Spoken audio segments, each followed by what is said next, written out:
Hello and welcome to Songs for the Struggling Artist, the blogcast. This is episode 178. And this is going to be an odd one, y'all. It's just preparing you. This is not some are blogs that I craft very carefully and songs that I really feel deeply, and this is none of those things today. So enjoy. I think it'll be fun. I think today will be fun. This is not one of the. I don't know. This is not one of the most serious situations over here. So let's get right to it. Here it is. A visit from the Rejection Fairy and the missing Legitimacy Fairy. As I am, apparently, a glutton for punishment, I wrote another play for this Shakespeare's New Contemporaries contest, like I did last time. This new play is an interstitial Jane Austen-style All's Well That Ends Well. I think it's pretty good. The people I read it with a few months ago thought so, too. One of the actors even called me a genius, which I liked very much. So this play made it to the semifinals, which is a nice mile marker on the submission marathon, and then this month was rejected. When the rejection arrived, I didn't feel anything. When I get some rejections, I have an immediate heart-sinking sensation, a sudden wave of disappointment. This one felt like nothing at first. I just went, yeah, that's logical. This play wasn't really right for them. They probably couldn't really do the style, and it features way too many women for their company makeup. And I moved on. But as the day went on, I sank deeper and deeper into a funk. I was sometimes angry, sometimes hopelessly sad, and sometimes self-flagellating. You should not have gotten your hopes up on this one. You knew it was foolish to imagine this would break you through. You've been burnt before.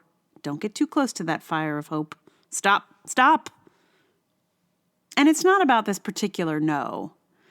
This is the no that is triggering all this because I was pinning a hope or two on it. Whereas with other opportunities, I sort of apply and forget about them. This one, I'd set a little candle by it, metaphorically speaking. The candle got lit, I think, because the stakes of it are so life-alteringly high, and because I have some ties to the organization. It's a bit different from other things I apply for, and so, of course, the rejection feels a little bit different as well.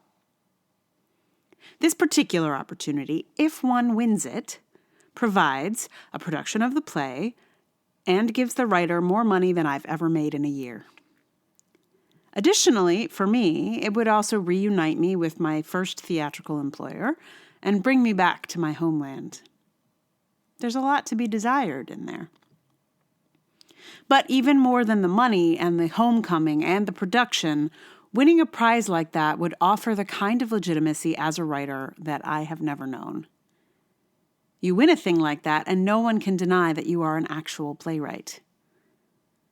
Despite the fact that I've been writing plays for over 20 years, there is somehow no stamp of legitimacy on that aspect of my identity. Because I produced and directed my work myself, my plays are often seen as vanity instead of art. So what I think I am really mourning here through this loss, this latest rejection, is the hopelessness I feel at ever achieving legitimacy. Now, what is legitimacy? Whew, boy, who knows?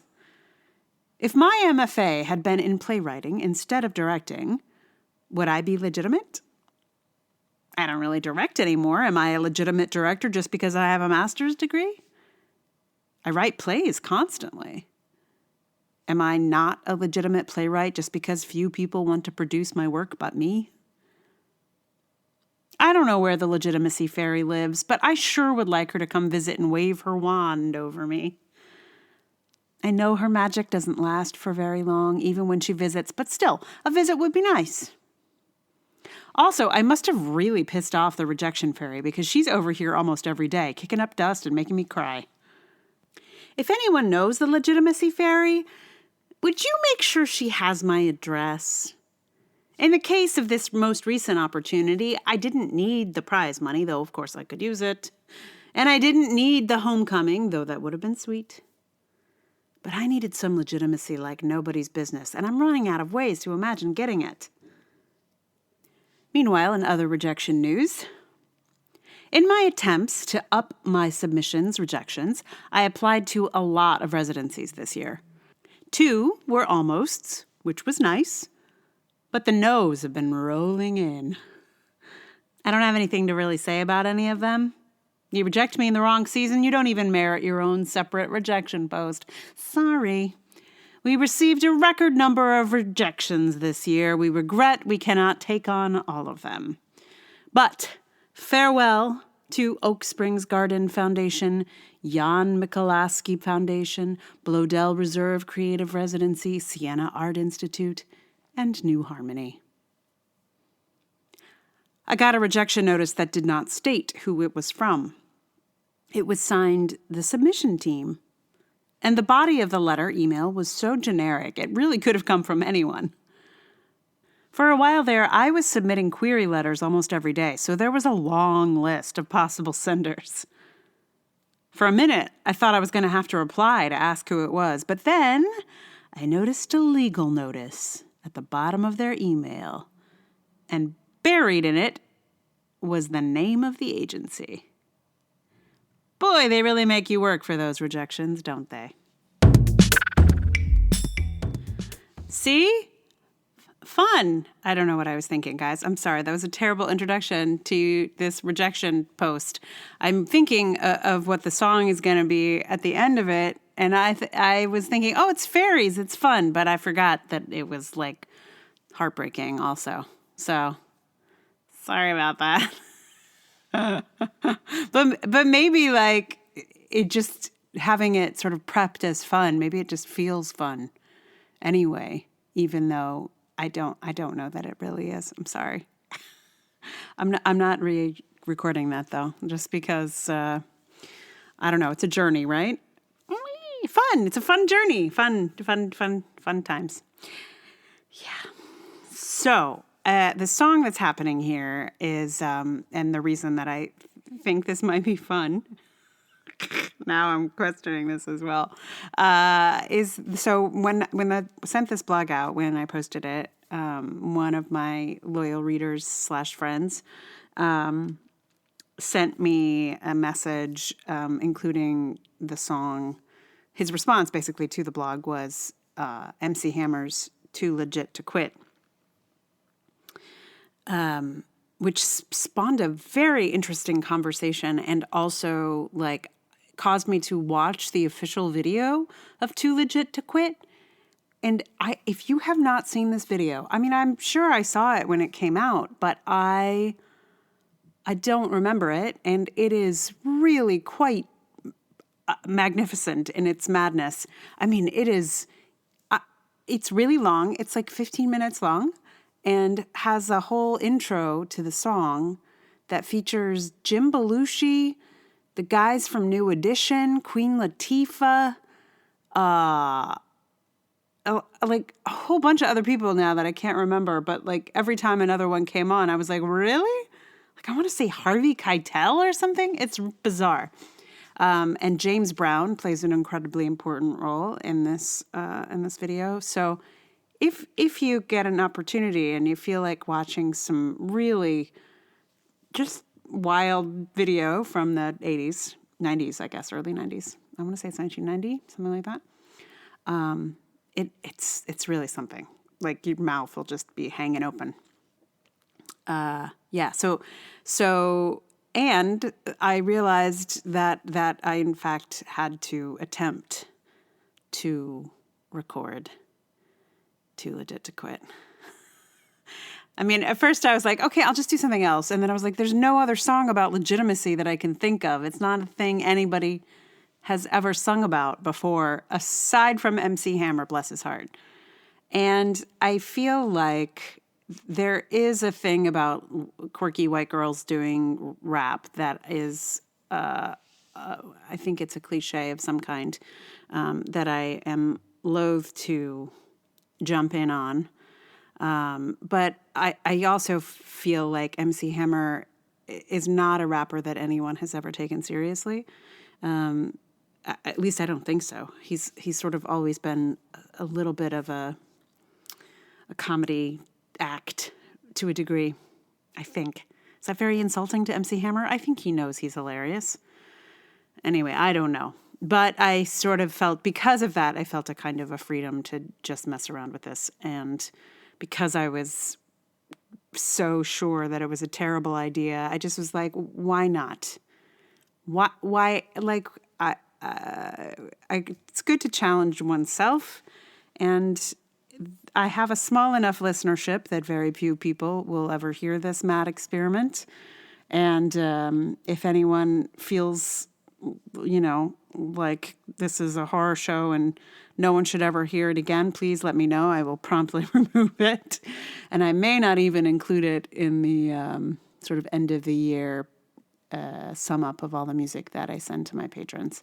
I don't know. This may be your only opportunity to hear my cover of Too Legit to Quit. So that's coming up in a minute. Meanwhile, if you have enjoyed listening to the podcast ever, please do support it by telling somebody about it, or 5 stars on any of the platforms, iTunes especially, also known as Apple Podcasts. Reviews and stuff also help. Basically, I think this, like, doing those things basically helps other people find the podcast. So if you get a chance to do that, that's awesome. If you'd like to throw some dollar bills my way, that would be amazing. The number one support place is Patreon for me. It's patreon.com/Emily R. Davis. If you're interested in a more like one-time support situation, we got PayPal, we got Ko-fi. So that also just, listening is great. It's very nice to like, even just see like, oh, another person downloaded.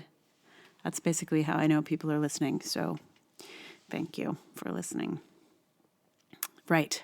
So I'm not going to dally much longer here. Or maybe I'll stall till I put this Too Legit to Quit business here. I will tell you one or two other things about this before I give it to you. The rhythm track, the backing track, the music of this is by a guy called Sonny Okusan? I'm not sure how to pronounce his name, but he's a Nigerian musician. And I heard this song I just kind of randomly. I think it's in like Spotify's Afro pop playlist. And I just was like, wow, this groove is so groovy. The song itself doesn't thrill me, but the groove of it is just like, man, I cannot help but move. It is groovy. It is a groovy groove. And so I had sort of been toying with the idea of like inventing some kind of something to rap Too Legit over. And then I heard that track and was like, will this work? Because I love it and I want to do something with it, but I don't know what it is. Anyway, so that is how these two songs have come together. We now have Sonny Okusun's Mother and Child combined with MC Hammer's Too Legit to Quit. I will just say that I am a neophyte DJ, neophyte hip hop artist. I'm not even. So there are some seams in my DJing, as it were, which I feel like is all right, because this is all just one giant, very silly experiment. Yeah. I think that's all. I think that is the bulk of the Too Legit qualifications and prefaces. Check out, if you like the groove, check out Sonny Okosun. And if you know how to pronounce his name, please tell me that as well, because this is one groovy groove. Anyway, here is MC Hammer's Too Legit to Quit.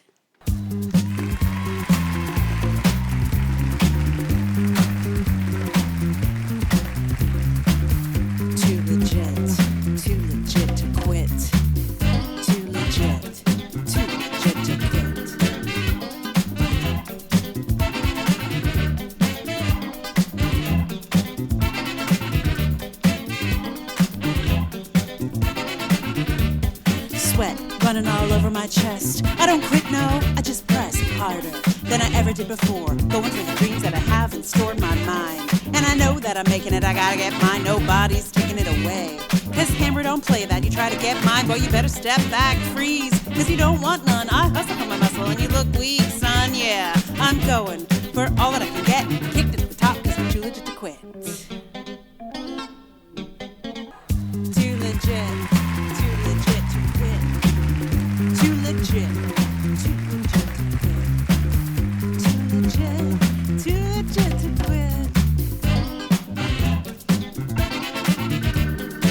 So this song is dedicated to my friend Dan, who sent it to me after I wrote about needing a visit from the Legitimacy Fairy. But no, I'm too legit to quit. When I feel hot post, don't you play me close. I dig 'em smack, get you back, and I'll hit with a dose of Oaktown power and charge you by the hour. I'm shaking like a quake and bunks get devoured. Choose to abuse, misuse, and confuse competitors who think they're making up all the rules. Fools in the game, lame and insane. It's a shame I gotta do this, but I remain the same, unchanged, getting better, never known as a sweater. Kick at the top 'cause I got myself together. Roll with the guy who's physical and fit, knows the time and too legit to quit. Say, too legit, too legit, too legit to quit. Too legit to quit. I'm too legit. I'm too legit to quit. If there's one thing that MC Hammer has to teach us, it's bluster. Thank you, MC Hammer. I'm working on it. Step to the rhythm of a show enough winner. I've been here before, yo, I ain't no beginner, but I've been new, tried and true. Survival of the fittest, yo, it brought me through. My crew, we're ready to strike, trained for the mission, so believe the hype and sweat it, cause you're gonna regret it. The day that you dissed us, you wish you never met us. Remind me of a real short story, one hit record, if you start to bore me, get ready, cause this is it, your crew is through, and me too legit to quit. Say, too legit, too legit, too legit to quit. Too legit to quit. Too legit to quit. Were you questioning how legit I might be? Well, I am too legit to quit. My people, we don't know defeat. We crush the strong and percolate the weak daily. We make our moves to improve our groove because we love to rule or we lay. Yo, work and play. We started at the bottom, now we're leading the way. And yay.